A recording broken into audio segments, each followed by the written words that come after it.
Well, thanks very much to the organizers and to the chair. I'm going to come at this largely from the perspective of a clinician who has kind of tried to develop some skills in the IT and environment which relates to healthcare over the last few years, largely through my personal journey.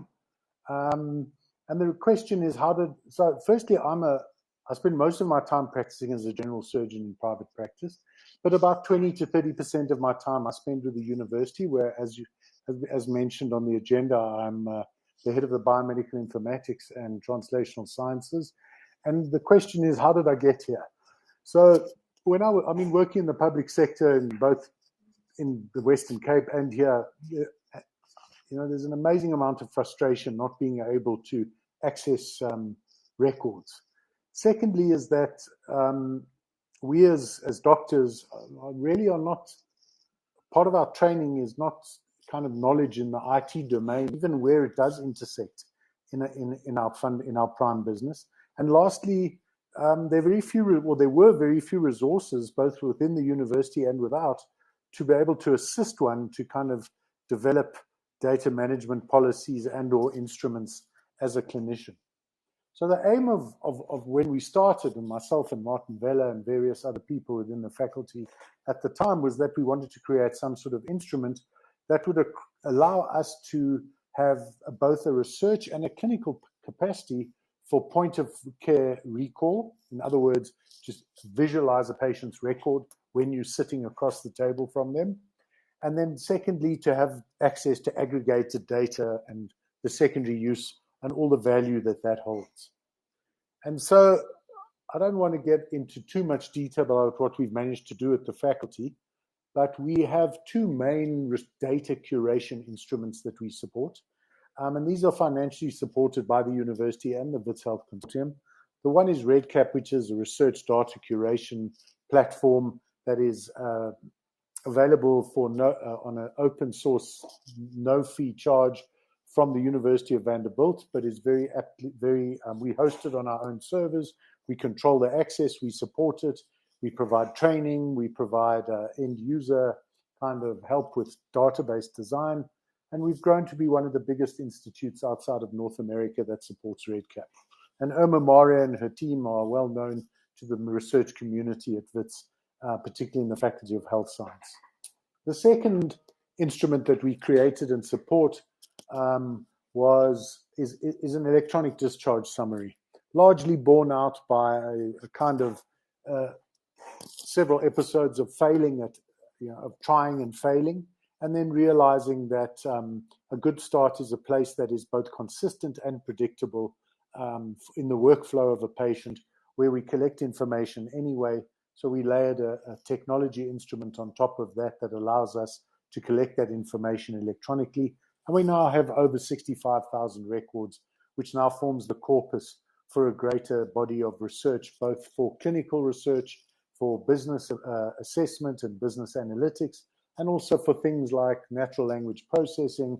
And I co-supervise a number of the e-research students at the university using that as our corpus. And so obviously one can't do it without a team, and we're very lucky that we have a team that is supported both financially by the WITS Health Consortium and the faculty. We also try as much as possible to have an enabling and not a gatekeeping mentality. And it's very easy when you have a little bit of IT savvy to kind of, I won't say try and make other people silly, but look silly, but it can be quite intimidating to people who are not as familiar with it as one may be. So one should always try to be as enabling as possible. In terms of when I was first asked to look at the subject about enabling the patient journey during digital health, it's actually, there's some very, very good documents out there, both by the World Health Organization and by the National Department of Health, which recognize the challenges, the resources, and the kind of implementation strategies that have to be adopted to move us forward. Some of our other speakers have mentioned this, and effectively it's the same headings that we always have seen before, but they've been well listed, and I think there's a far more fundamental understanding and acknowledgement of the support resources that are required to have a digital health strategy, both from a global point of view and from a national point of view. I mean, there are a whole host of new technologies, which I'm not going to list. We're all very aware of them. They've been mentioned by many of our other speakers.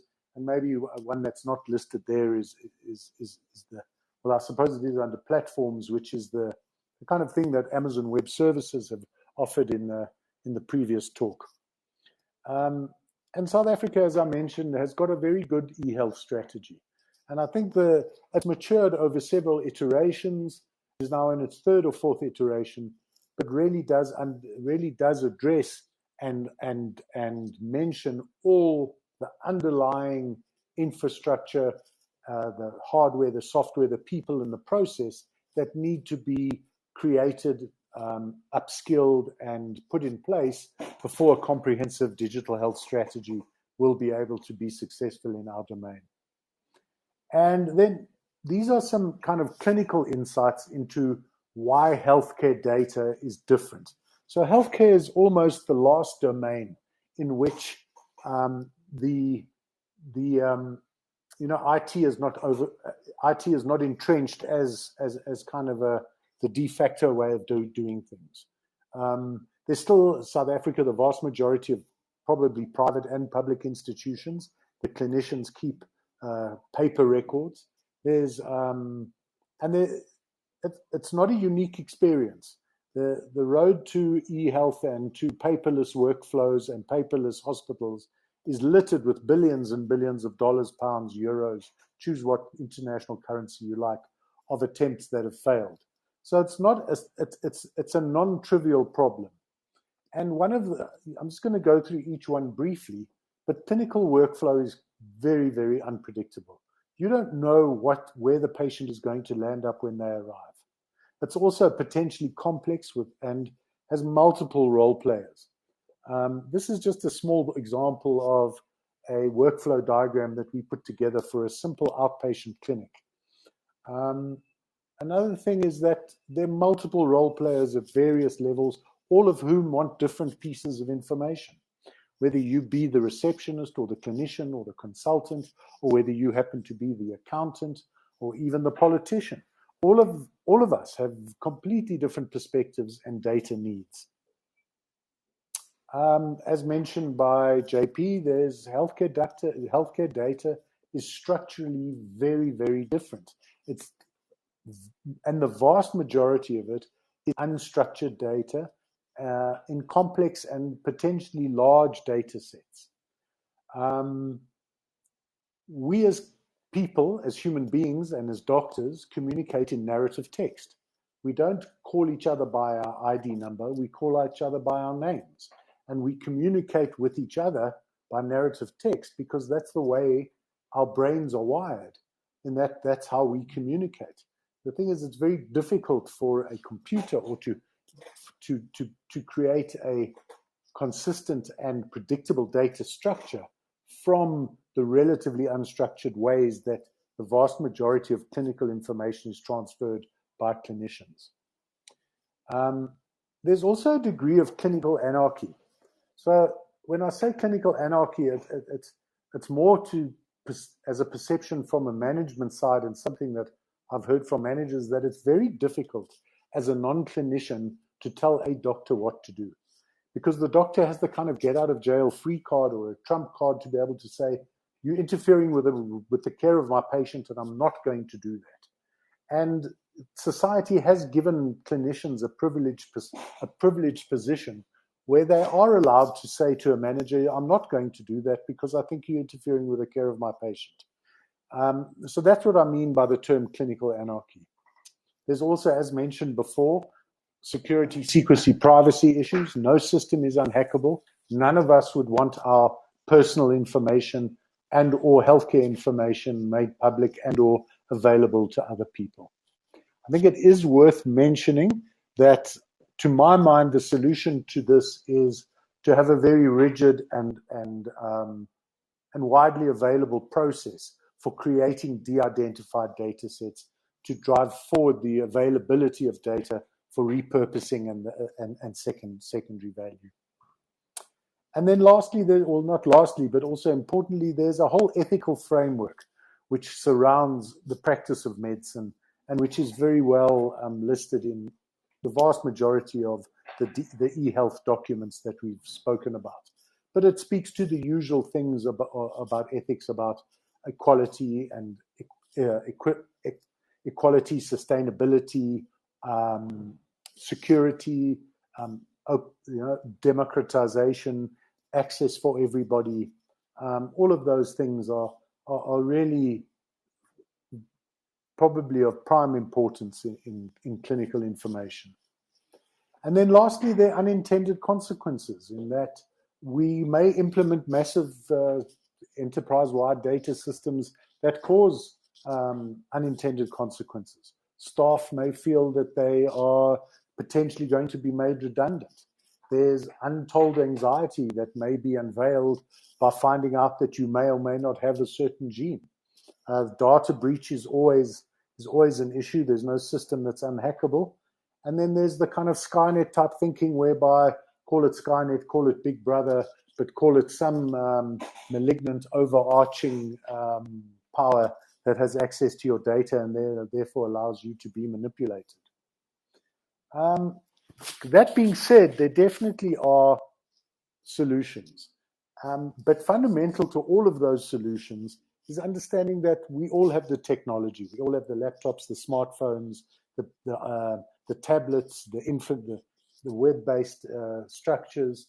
And people are generally not the problem. The vast majority of people who work in the healthcare space have at least a matric in them, and most have, certainly on the clinical delivery side, have a postgraduate degree, diploma, etc.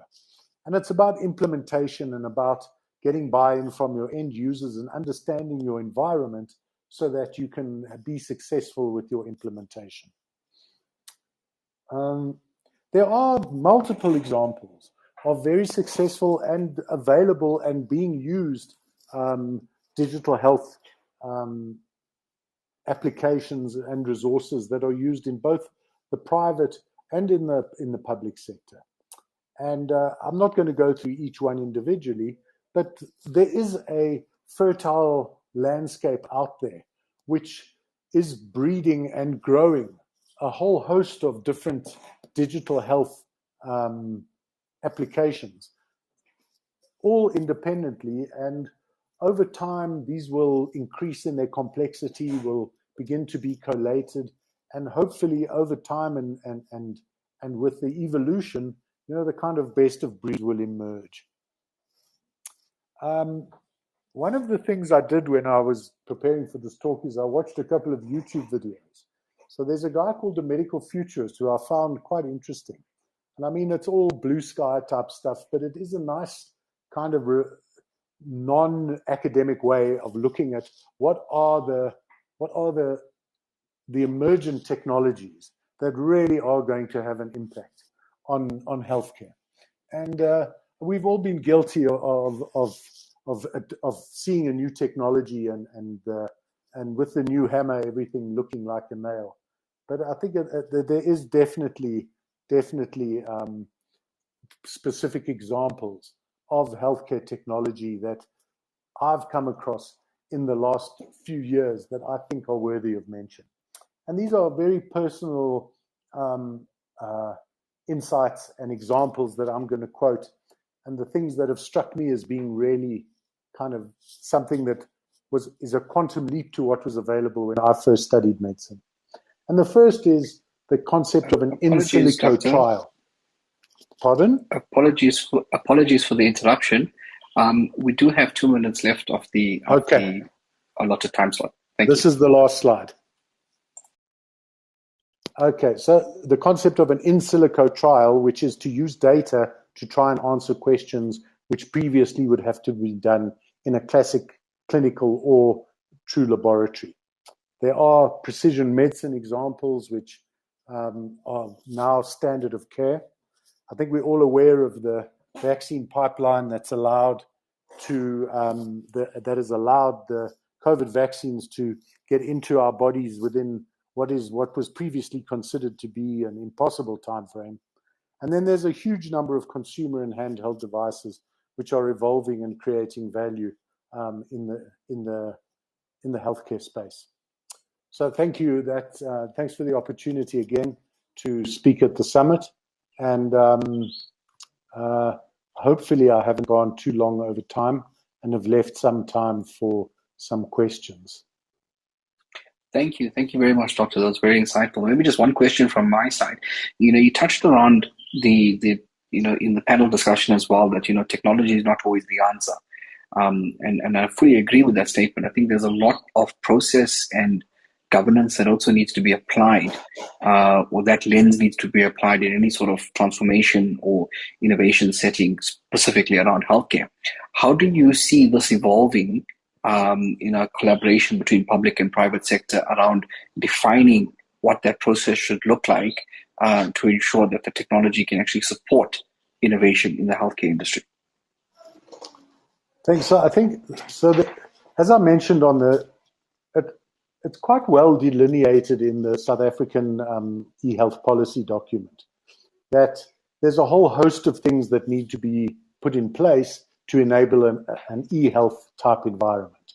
Not least of all, we need to, for instance, take the position that the internet should be considered, access to the internet in a healthcare environment should be considered the same as lights and water.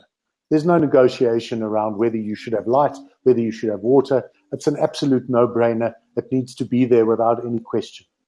There also needs to be the necessary hardware, and there needs to be an implementation strategy that involves the end user, and that ultimately what all of us want, we want data. But we have to understand that to collect data has a cost. And that if you're going to expect people to collect data for you as part of their daily process and or clinical activity, one has to pay them in some way and has to add value to their process. So one has to look at the person who's collecting the data as your customer almost, and they are paying you in data. And you have to offer them a product that they see value in, so that they buy into the greater data capture arena.